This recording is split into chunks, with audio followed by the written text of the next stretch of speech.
I'm Dale Bonner. I'm the Director of Government Sales for Heckler Koch Defense. The weapon that we have here is the HK M110A1, which we won the down select for a U.S. Army CSAS solicitation that was sent out in April of 2016.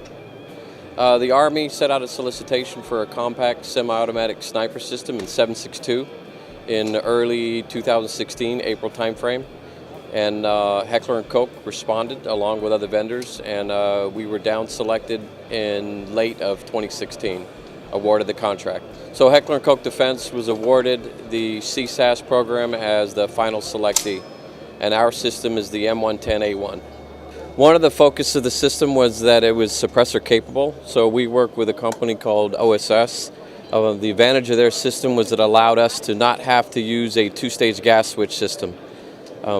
The OSS suppressor does not really increase the bolt speed much at all, so that means we can keep the system the same without any need again for a two-stage gas switch. We're using, one of the requirements was that the Handguard was M-lock capable, so we work with another company on that system, a company called Geisley, and that allows you to attach the Magpul M-lock rail adapters. The offset sights that we're using on the gun, offset 45-degree sights was a requirement for the program, and we're working with a company called Troy Industries. You can see the front and rear iron sights. They have to lock in the up position, and they'll fold all the way down. And this allows the shooter, for some reason, if the optic goes down or they're shooting at closer distances, they can just cant the gun over and fire with the iron sights. The design is based on an existing weapons of HK? It's a combination of the HK417 and the G28 systems. And the 417 has been around since probably 2005-2006 time frame. Can you explain maybe the main parts of the weapons from the front of the weapon to the rear of the weapon, for example, which stock you used, the hand grip, etc.? Yes, so I've already mentioned the suppressor. Gone back to the Handguard. The Handguard that we use is made by guys like I mentioned before. The bipod is made by LaRue, and it's a Harris bipod with a LaRue quick adapter.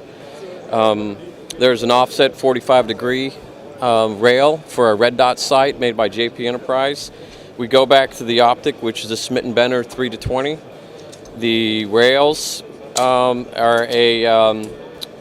a nut release, or excuse me, they're a socket release. The rail is also made by Geisley.